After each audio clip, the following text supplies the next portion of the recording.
Hello there everybody, WhatCulture Wrestling's Adam Clery here, and you're a normal person. You've probably been on the internet this week and you've seen headlines like NXT destroys AEW in the ratings, NXT obliterates AEW in the ratings, NXT bends AEW over a table and has its merry way with it in the ratings. Now that's obviously not necessarily strictly true. It comes from the same parallel universe of reality the headline writers tend to live in. It's just that NXT did indeed beat AEW in the ratings, and it has come a long way from those first few weeks where that never looked like it was going to be possible. And closing out 2019, their last head-to-head episode, NXT did comfortably win, and for AEW, that is a big blow. And the thing is, it's easy to just look at it and say, well, of course it did. NXT had this big episode, didn't they? They had Adam Cole versus Finn Balor and Rhea Ripley versus Shayna Baszler for the two hottest prizes, arguably, in WWE at the minute. Obviously, they were going to beat them in the ratings. But the thing is, it wasn't that NXT jumped up massively in those ratings. It's just that AEW dropped below them again. Just want to make something absolutely abundantly crystal clear here. AEW this week was excellent. Like Jungle Boy versus Chris Jericho and that 10-minute thing was really entertaining, and the Young Bucks just coming up short in an attempt to win the tag team titles was also excellent. Like, it wasn't a bad episode. It didn't dip because the quality dipped. It just dipped because the audience decided not to watch it. Look, right, before I get into the meat of this, we just need to make abundantly clear precisely what the lay of the land is before I can explain why it is the way it is, right? We had that unlikely draw. They were equal in the ratings last week, and then this week, NXT went up 2%, which is virtually nothing, and AEW went down 12%, which is small but substantial. But it's not the week-on-week changes that we're interested in talking about. Think right back 14 weeks ago to the very first night of the Wednesday Night War. AEW got 1.4 million viewers that night, and they have lost 52% of those in the week since, on a relatively steady downward curve. Some weeks have gone up, yes, some weeks have gone down a lot, but there's been a relatively steady curve all the way since then. 52% of that audience have gone. But what people forget is that very same night where they went head to head, NXT had 891,000 viewers. That's only like slightly over 10% change over those 14 weeks. That is, by any television show's metrics, a steady audience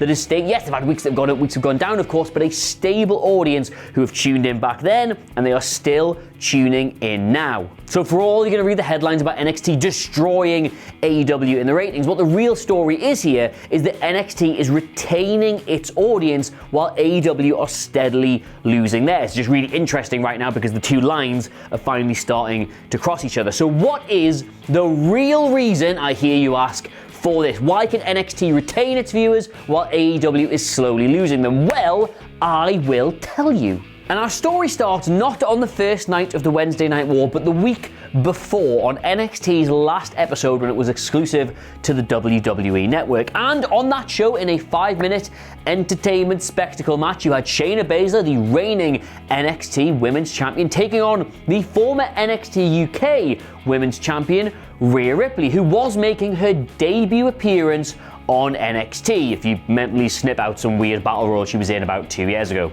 And the match itself, if you cast your minds back, was pretty interesting at the time because Ripley was good. Like, she was the inaugural NXT UK Women's Champion, yes, but she had dropped it to Toni Storm not long after, and she put in some fairly strong showings in the Mae Young, but not really pulled up any trees in it. She was nowhere near Shayna Baszler's level going into this match, and yet she could very, very clearly hang with Shayna Baszler. It was non-title, of course, so there was nothing on the line, but Baszler's two dork friends had to get involved, and then Ripley managed to fight them both off before hitting Baszler with a chair and getting disqualified. She then unfolded the chair, sat down on it, and was like, well, come on then, when you're ready. And for the majority of the NXT audience at the time, Rhea Ripley was a complete unknown quantity. Like, Baszler had been on this tear throughout the division. She'd beaten all comers. She'd won takeover after takeover after takeover, then lost to Kairi Sane, and then won takeover after takeover after takeover. And all of a sudden, in one match, you kind of establish the premise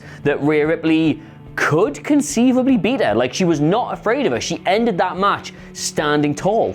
But that was 3 whole months ago, and since then they put roadblock after roadblock after roadblock in the way of Rhea Ripley getting her hands on Shayna Baszler. She was not in that inaugural Women's Fatal 4-Way for a shot at the belt. She was kept out of the title picture then. She slowly built her way up, having exhibition matches, having squashes, then eventually beating bigger opponents, then going on that tear Survivor Series weekend to make herself an undisputed #1 contender, to make her undeniable in her challenge for that belt. Every single roadblock, every believable obstacle they could put in front of her, she overcame. And the fact she wasn't in that inaugural Women's Fatal 4-Way is such a key thing in this, because it was Mia Yim, Candice LeRae, Io Shirai, and Bianca Belair. They were the 4 women who'd been in and around the title picture, going from the network to the USA Network. Those 4 felt like they were the best in line to challenge Baszler the next time her title became available. And of course we had Tegan Nox, and of course we had Dakota Kai, and anyone they may conceivably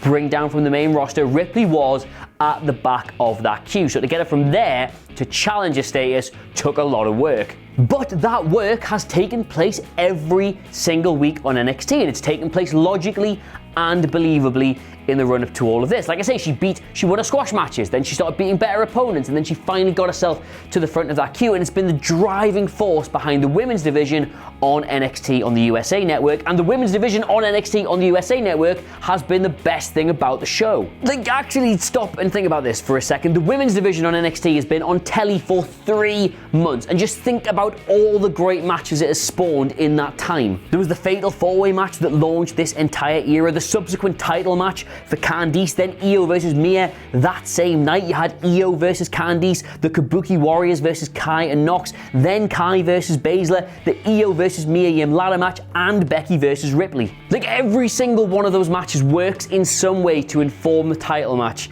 we had this week. Like, even the ones that don't involve Rhea Ripley or Shayna Baszler establish how good the division is, thus putting Ripley at the head of it makes her look like an amazing contender. Like, even Baszler's run-of-the-mill title defenses, they show what a dominant champion she is. Like, even the Kabuki Warriors versus Dakota Kai and Tegan Nox works for this, because that helped inform the heel turn, which went into Survivor Series, which made Ripley look like a goddamn star.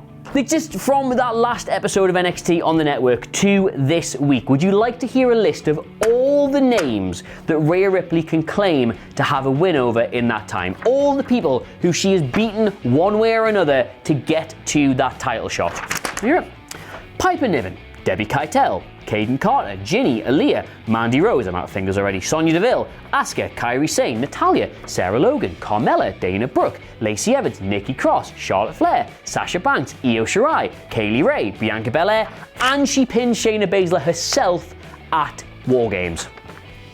That is an almost unparalleled 3-month build to go from virtually nothing in the eyes of that NXT audience to the most credible challenger and worthy champion you could possibly imagine in that short a space of time. And you know what you haven't heard a single person say?